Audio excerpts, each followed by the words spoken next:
What up, everybody? Tech91 back with you again. Got a new Switch accessory over, actually just came in today. I've had it pre-ordered for a little while. It's actually, I'm sure some of y'all have heard of it, the Skull&Co brand. They're pretty well known in the Nintendo Switch accessory community. I think they do some stuff for some other consoles too, but I'm really only focusing on their Nintendo Switch accessory. So a few months ago, I actually invested and bought a Neo grip from them, which, if y'all don't know, is actually a drop-in Switch grip where you can change grips on the back. So you can actually slide on other Switch grips just like that. So you can customize it to however you feel, which, and I'll be honest, as I've hit my 30s, I enjoy having the grip now. But anyways, back to it. They, shortly after announcing the Neo grip, they announced a grip case, which is more of a crystal clear case that can actually be dockable. That was my big problem with the Neo grip. The Neo grip's not dockable. Some people say you can, but honestly, it puts quite a bit of stress on the dock, and I would prefer to have one that's just dockable without putting stress on the dock. So what I've done, I went ahead and ordered just the shell. So it was a little bit cheaper, and I've already got all the grips, so I can slide them directly on this. So let's go ahead and get it unboxed here. I just got it today, so I got the paperwork that goes over basically how to install it. Let's see what it looks like. Alright, so yeah, it feels pretty good. It's definitely got a rubberized texture to it, so it won't slip and fall out of your hands very easily. The one downside though, you actually lose access to the kickstand, which for me isn't a big deal, but for some people that might be a deal breaker. The Neo grip, you get to actually keep access to the kickstand. So I guess it just depends on your choice in that matter. But let's go ahead and see if we can pop it in and see what it looks like.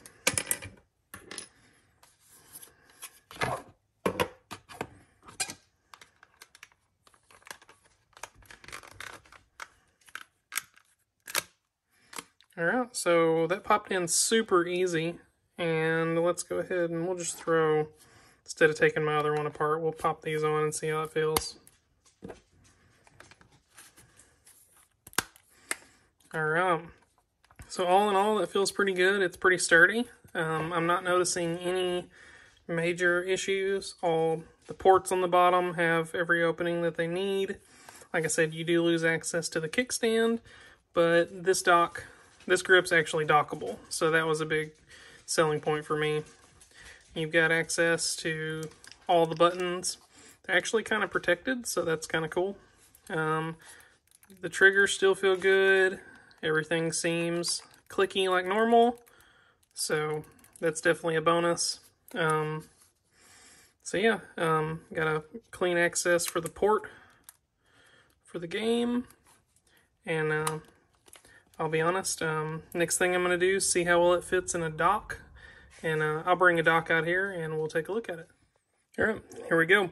I've got both docks here. I've got the new OLED dock, which has been redesigned from the original right here.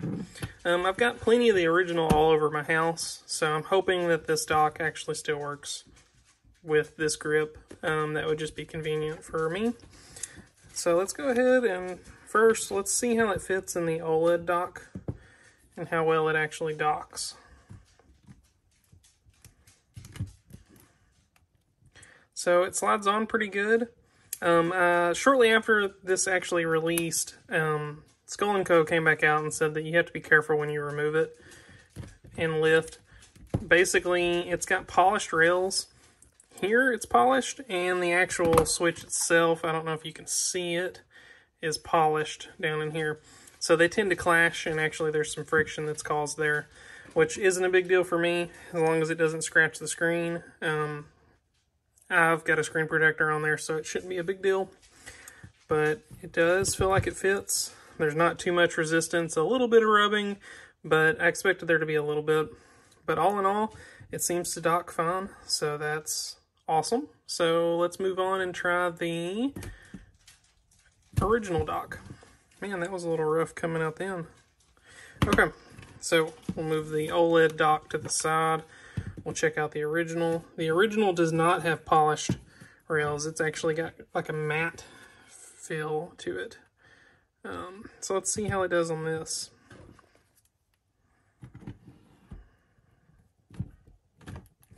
So yeah, there was a little bit more force needed to actually dock that. But it did dock.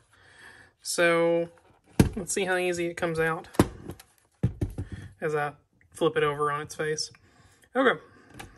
So yeah, there's definitely some resistance with it, and I think it's just the way they made this material, this rubber material. So honestly, time will tell. I may update in the comments below after my week of use and just see how it's holding up and how it feels. But I'm pretty excited about it. I think it was the next step for Skull&Co, and hopefully we continue to see more stuff like this in the future. I'd love to see a matte textured one. That way maybe it slides in and out of the dock a little bit better.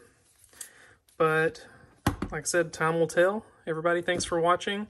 And I'd like to give a shout out to my brother, Jonathan. He's got a YouTube channel I'll have linked below. He actually was the one who got me started on Skull&Co.